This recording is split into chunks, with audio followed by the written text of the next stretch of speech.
What is up, Impact Nation? I am Jason, and this is another episode of the Anthem of Impact Wrestling.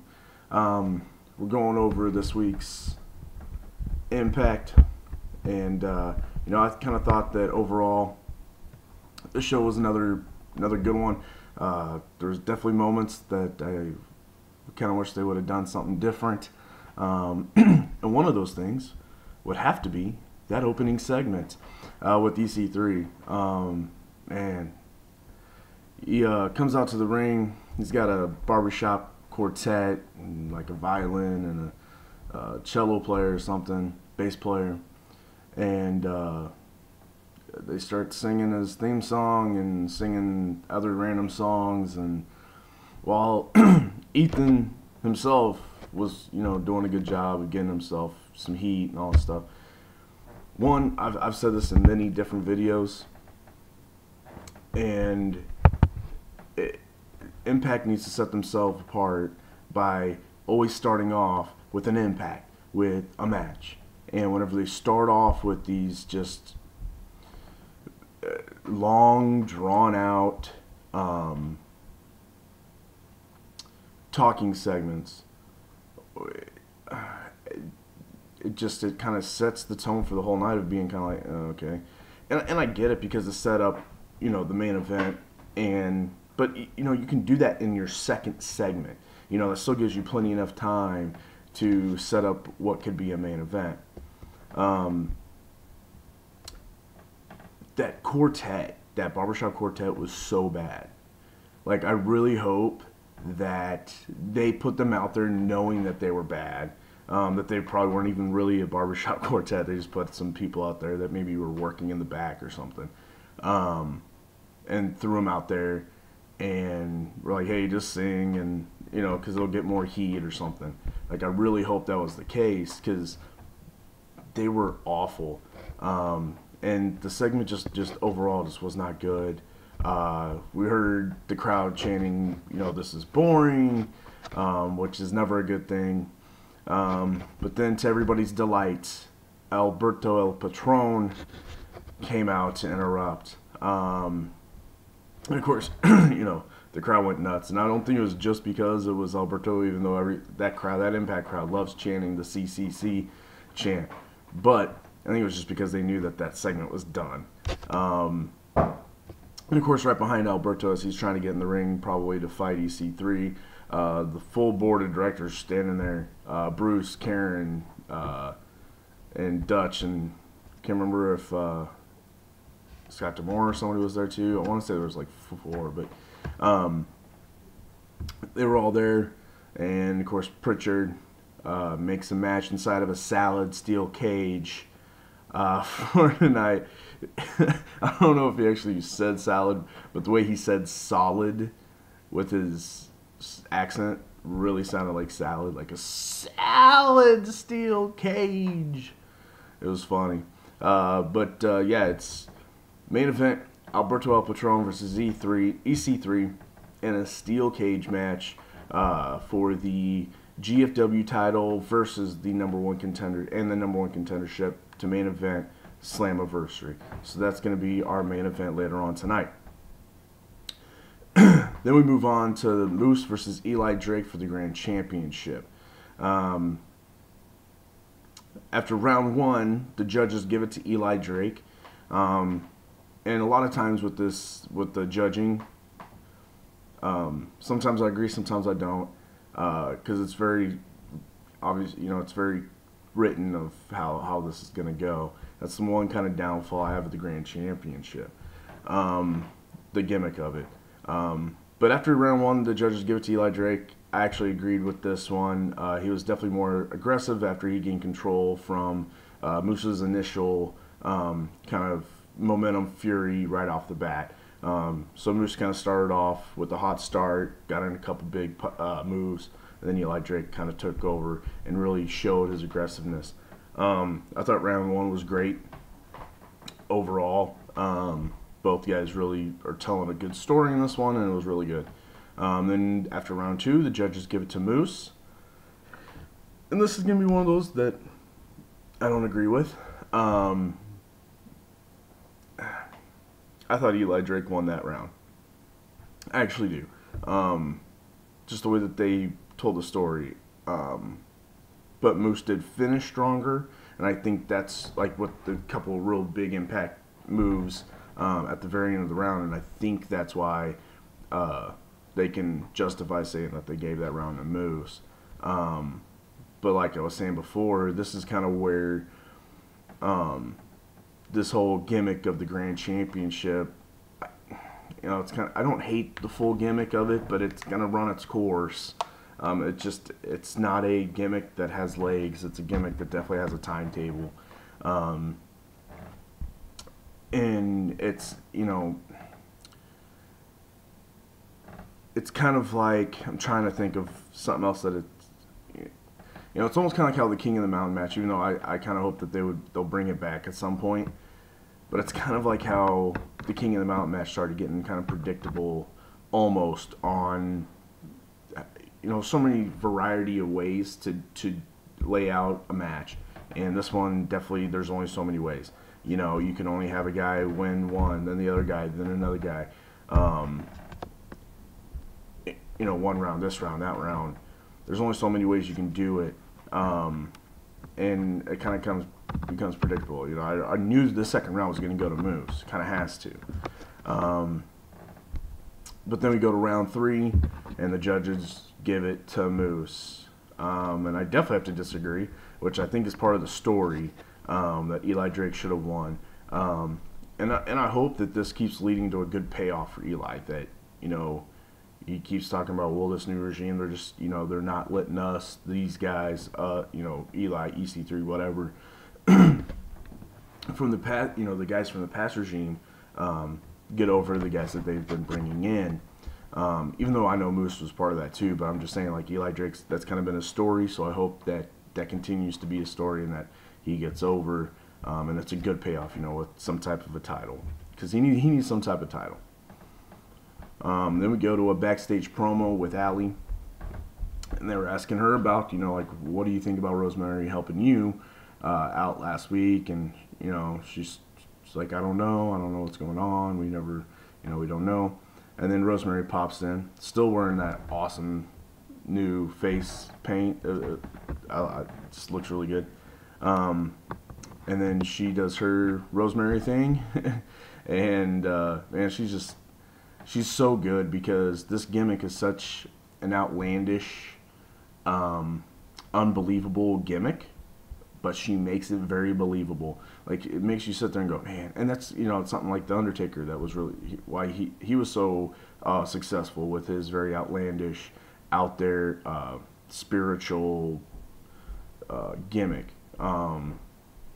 It's because he's so good at it and so bought into it that it makes it believable. And that's what Rosemary does.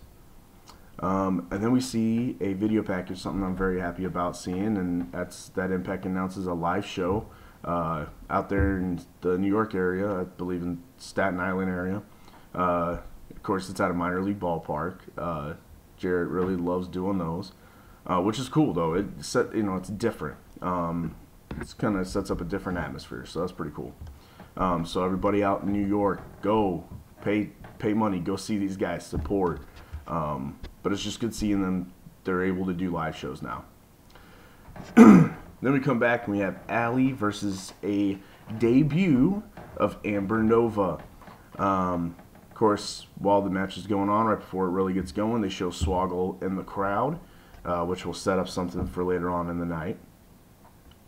And it's good to see that they're finally having Allie actually wrestle instead of just, kind of either being a valet for Maria and Sienna and Laurel to now being basically a valet for Braxton.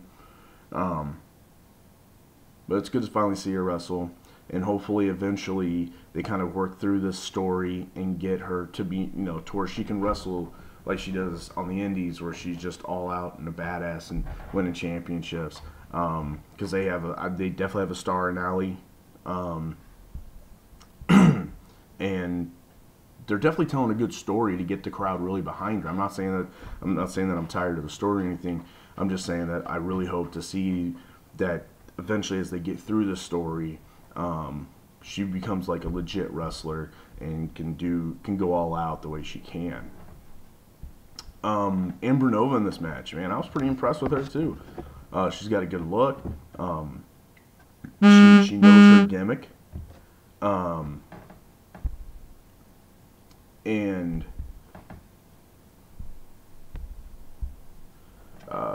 she had some good moves. She was able to sell well. She was pretty impressive. Hopefully, she'll have a lot of success at Impact in the future. But then Allie wins with a Death Valley Driver, or as I think it was Josh called it, the Death Alley Driver. That's a good one. That's a good one. And then we show, then they cut back to the back of the Impact Zone, outside of it, and they show JB and Joseph Park driving up in a golf cart, and they both had kind of this weird look on their face. It was pretty funny. And they show them walking in through the back door. Then we get the finals of the GFW Tag Team Title Tournament. LAX versus VOW. Again, they show Swoggle foreshadowing what's going to happen later on. And they start off just straight with a brawl. I mean, they're just all fighting. And Homicide gets in, jumps in and helps out with the beat up, with the beat down. This match overall, again, was really good. Some good storytelling. Because they kept saying how it was a no disqualification match, so LAX was definitely taking advantage of that whole situation. LAX's double team moves and there's the psychology of the way that they do the tags and they do the double team moves is really good. I really enjoy that part of watching the LAX matches. Even the psychology of having Conan out there and Homicide and Diamante and the way that they interact and they get involved, if they do, there's always like a purpose behind it, and it's really good. And the whole story of the match of how Veterans War has to overcome the numbers, the numbers game, and all that. It was really good. I really enjoyed this match. Then on the outside, Conan hits Mayweather in the back of the knee with a lead pipe, I think it was, something like that. It looked kind of like a lead pipe. And they roll him in, they give him the street sweeper, and LAX wins the GFW titles. Now they have both titles, which after we seen the interview with Ed Nordholm, the whole plan is around Slammiversary time we'll finally see the merging of the titles, and hopefully we'll get new titles out of it, even though I really like the TNA tag titles the way that they look. But hopefully we get brand new titles with the Impact logo and everything else or something like that. Then we jump backstage with Mackenzie Mitchell talking to JB and Joseph Park, and Joseph Park, JB's saying like, first of all, I've never wanted to wrestle, I never wanted to get in the ring, blah blah blah. And Joseph Park saying, well, hey, listen, this is, you need to buck up, and we're gonna train for Slammiversary. And JB's not having it. He's pretty pissed about it and walks off. And hopefully out of this we'll get some really good training vignettes, because Joseph Park and JB should be hilarious. Next we get the X Division match. I believe it was a title match too. I'm pretty sure the title was up for grabs between Low Ki and Andrew Everett, and Sanjay Dutt was on commentary. Overall, this match was really good. Andrew Everett and Low Ki are just really good. As I was watching this, I was thinking, this is why whenever you brand this division the X Division, right? Or like Jeff Jarrett did this in GFW with the Next Gen division. Instead of calling it like a cruiserweight or light heavyweight or a junior weight or whatever, those other title, those other branding names, cruiserweight, whatever, it really boxes in the expectations and the style And so whenever you kind of go away from what people are expecting out of that certain style, they get mad. So you look at like 205 Live right now, and the reason why it's struggling so much is because, okay, you call this the cruiserweight. You have a bunch of wrestlers who, on the independent scene or in other promotions, are known for their high flying, their death-defying moves, their strong style, their different, these different things, and you're not giving it to these to the fans that know this, and because they're bringing it down. Because yeah, in WWE you're working at 4, 5, 6 times a week, so they're trying to eliminate the possibility of injuries. And I get that. I totally understand that with the WWE. But whenever you brand it to cruiserweights and you show all these people, especially whenever you started off with that Cruiserweight Classic where you were allowing them to do a lot of that stuff, you have this expectations and now you're not delivering on it. Well, you call it the X Division and you have room for champions like a Brian Kendrick, like a Doug Williams, but then you also have guys like Samoa Joe, Christopher Daniels, Sanjay Dutt, Jay Lethal, Chris Sabin, PD1, all these different styles. A Low Key, who's wrestling now, even now in a more different style. You had Kenny King, Christian York at one point. You have a DJZ, Andrew Everett. So you got high flyers, you got strong style, you got submissionists. You have all these different styles, but they all work in a really good, entertaining way. And it's the X Division. It's not about limits. It's not about weight limits. It's about no limits. That was always been the tagline. And right here in this match is a perfect example of why the X Division works and 205 doesn't. This was just a really good match, and it wasn't a whole lot of death-defying moves. It wasn't a whole lot of crazy stuff. Everett was able to get in a couple of his stuff, but for the most part, it was a lot of rest moves and low-key staying on top and really controlling the match and the momentum of the match. But it works, and it was still entertaining because it wasn't cruiserweight. It wasn't luchadors. You know what I mean? So there wasn't that expectation. So you were just wanting to see what these guys both can do to their best abilities and put on a good match, and they succeeded at that. And of course, Low Key wins with the Warriors Way, and that's going to set up probably Sanjay Dutt versus Low Key at one of these shows in India, which. Yeah, unfortunately, I kind of know what happens, and I hate it. We're going to talk about that after I get done with this review about spoilers and fans and stuff. So, stay tuned for after that. But then, after that, we're getting ready for the main event, and they show Swoggle again in the crowd. And, of course, all night on Twitter, Spud was talking about how he can't find him. He's looking for Swoggle. And then he said, look for the sign Revenge. All of a sudden, here comes that sign right behind Swoggle. And it says Revenge. And all Spud goes berserk. And it was brutal what whenever he was beating up Swoggle. And at one point, it busted Swoggle open. But man, that just small attack was brutal, and hopefully they have a match. I never thought I'd say this, but I hope that they do have a match at Slammiversary, and I hope it's just a bloodbath. I mean, I think both those guys could really put on a pretty good match as long as it's gimmicked up and overbooked.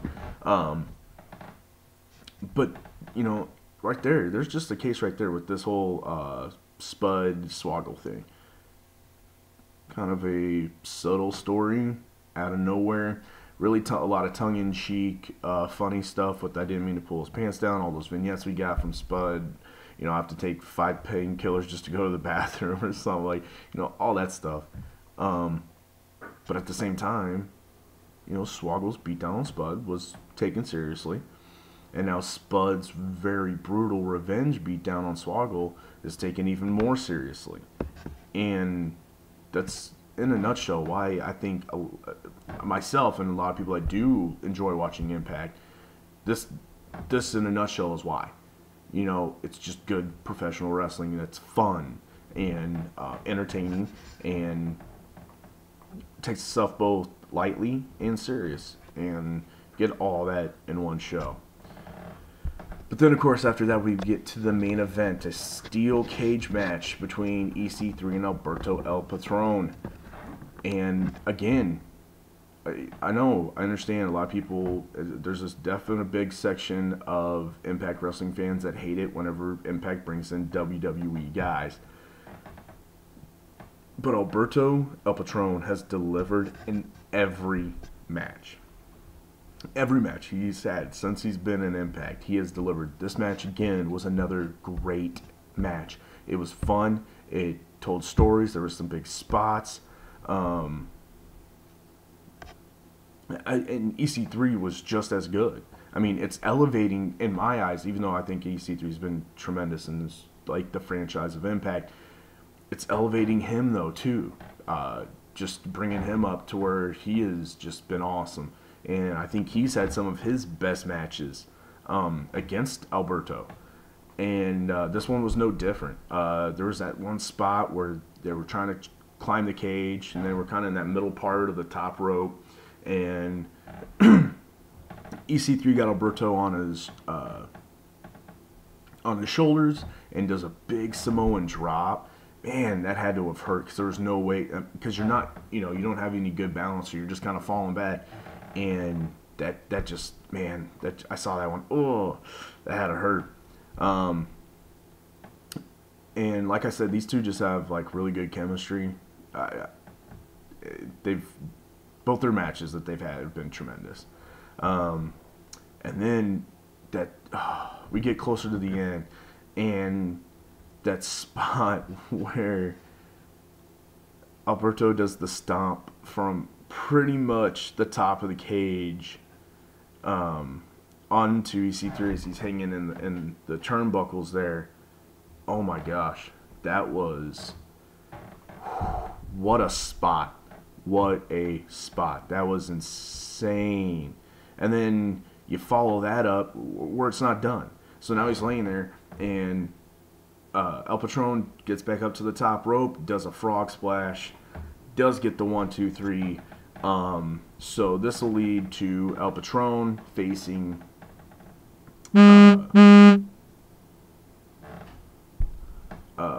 Bobby Lashley for the Impact Championship in the main event of Slammiversary. GFW title versus the Impact title.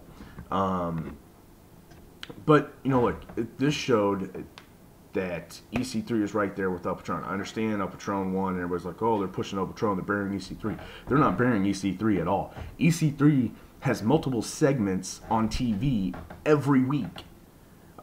He's in the title picture every week. He's fighting for a spot every week. He's not getting buried.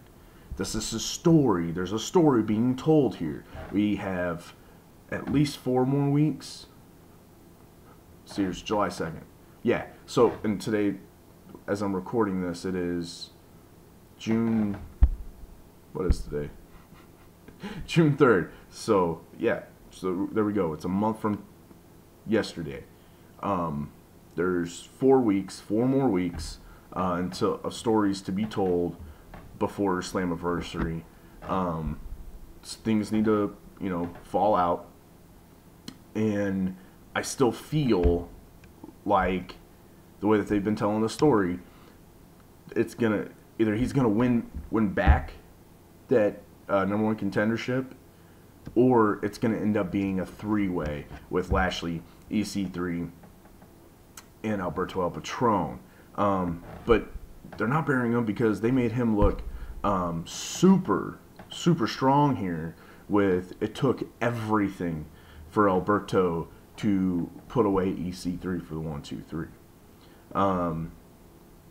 Took 2 big spots to beat EC3, but I still think that that's eventually what it's going to be, because EC3 has been in 0 other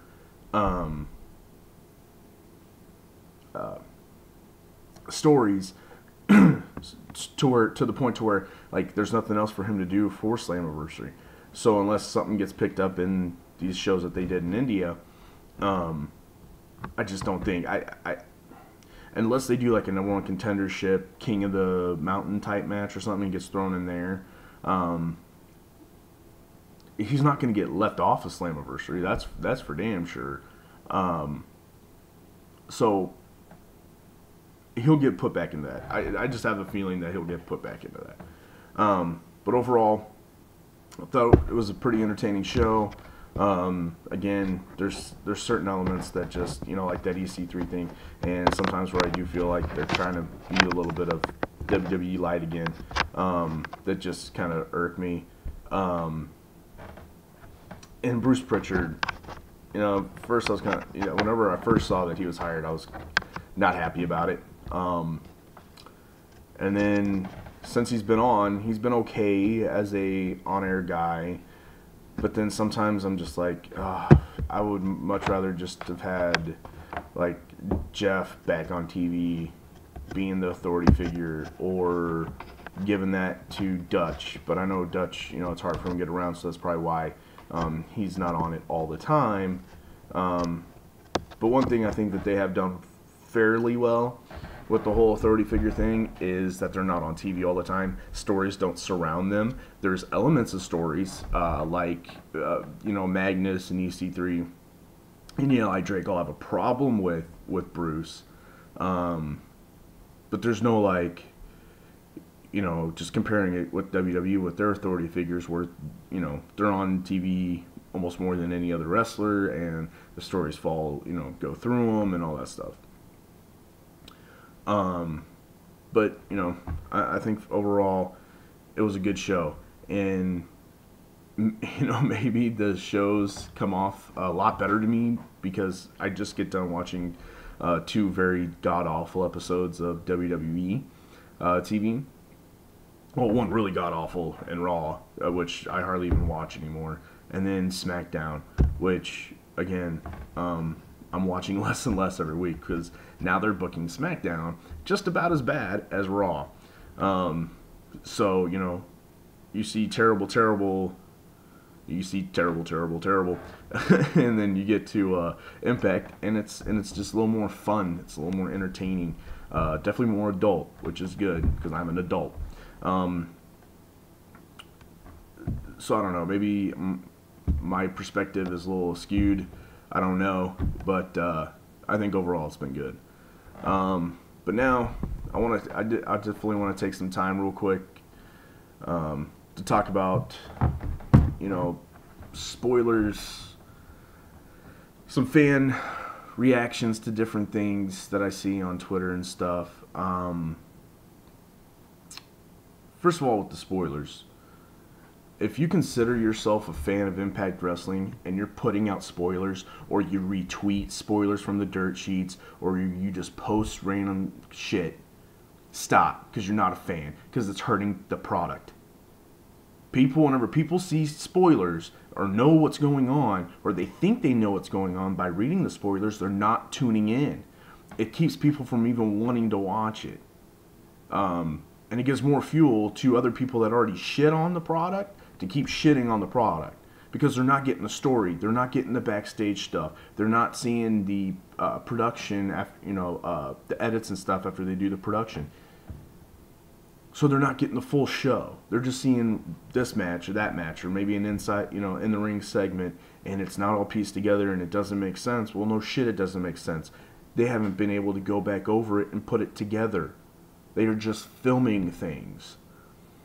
So if you call yourself a fan and you're putting out spoilers, stop. Because then you're not really being a fan. You're hurting the product instead of, helping the product.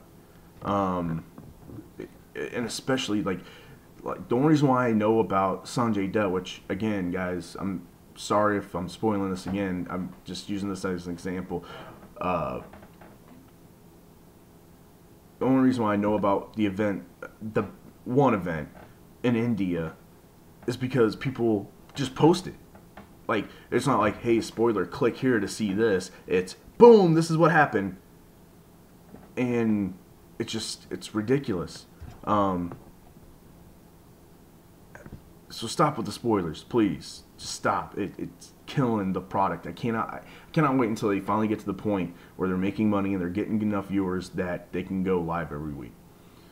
It just it sucks. I absolutely hate the spoilers because I try so hard not to go over the spoilers because I want to get back to the days like whenever I was a kid watching Nitro every week or Raw every week where I didn't know what was happening and big surprises that were happening were great because I didn't know about them.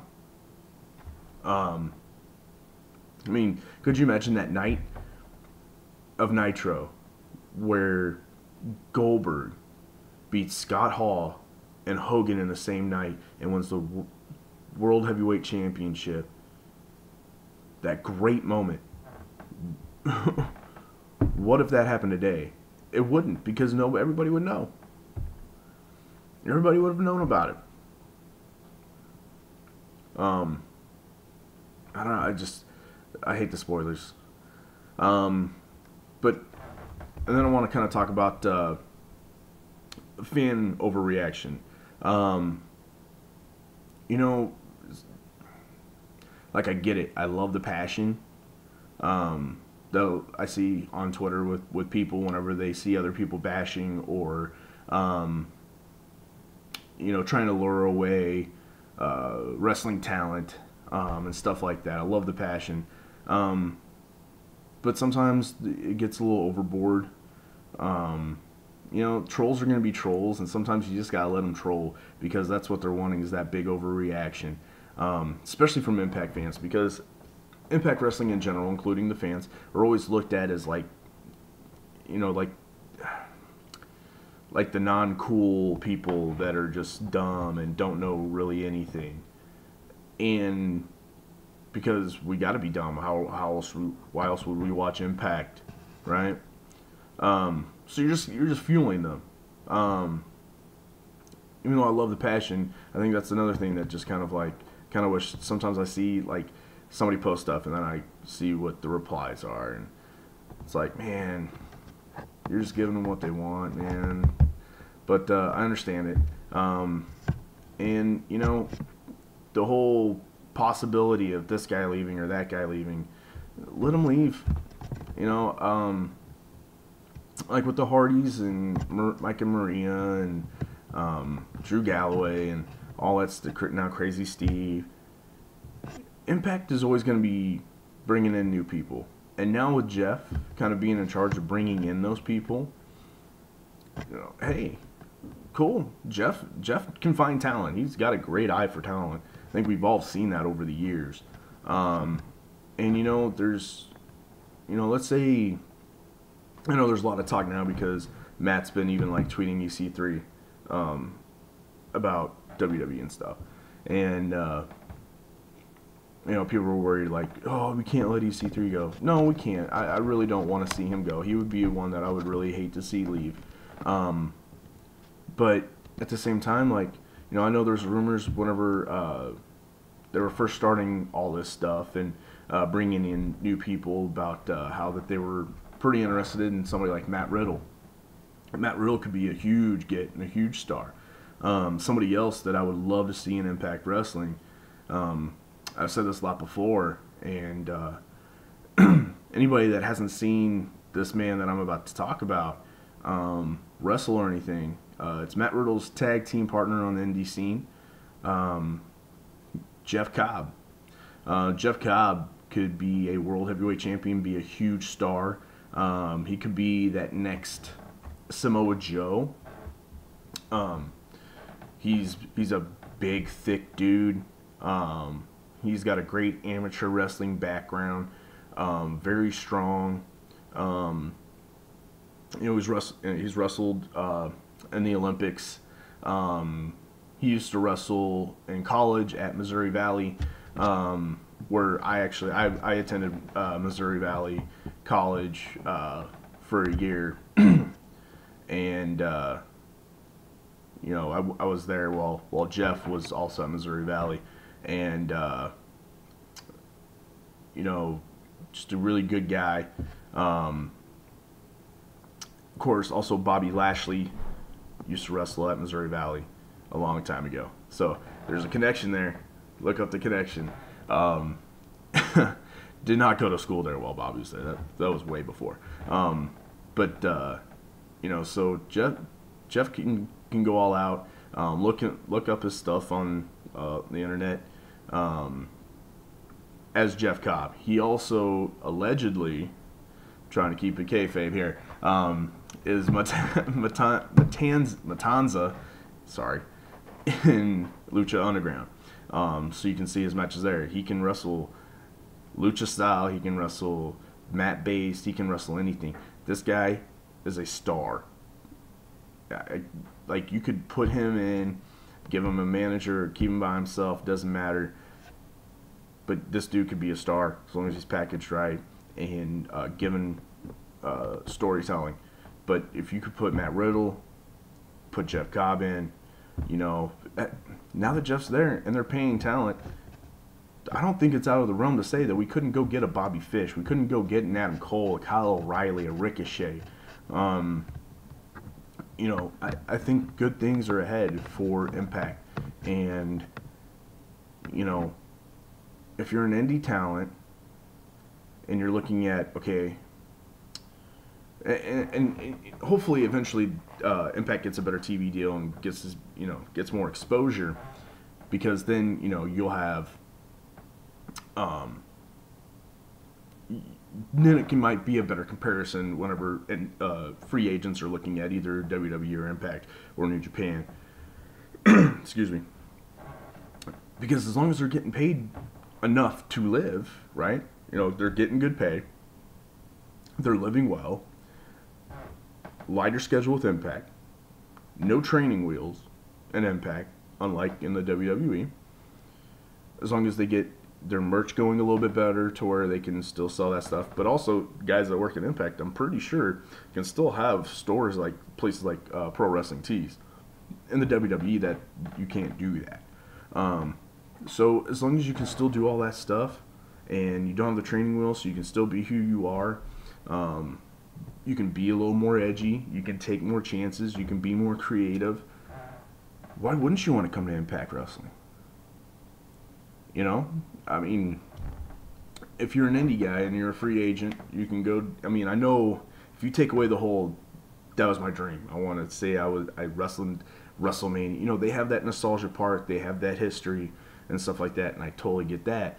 But if you're just looking at what you can do for your specific career, regardless of saying, hey, I hit this milestone of a WrestleMania or Royal Rumble or something like that, why wouldn't you want to go to Impact? So, those are my thoughts on a couple things. I just think Impact is got a pretty good future going. Another good main event, another great main event, another good show. Could have been better, but it is what it is. For all the fans out there that start kind of freaking out about certain things, chill. Things will be all right. I think we'll be able to always find talent, and the best thing is, Jeff can go find guys like a Desmond Xavier when the WWE can't. They have to go find top talent from other top promotions to keep them from ever becoming a threat. And that's all the WWE can do, because they can't make their own guys. They've proven that. So, alright guys, until next week, peace.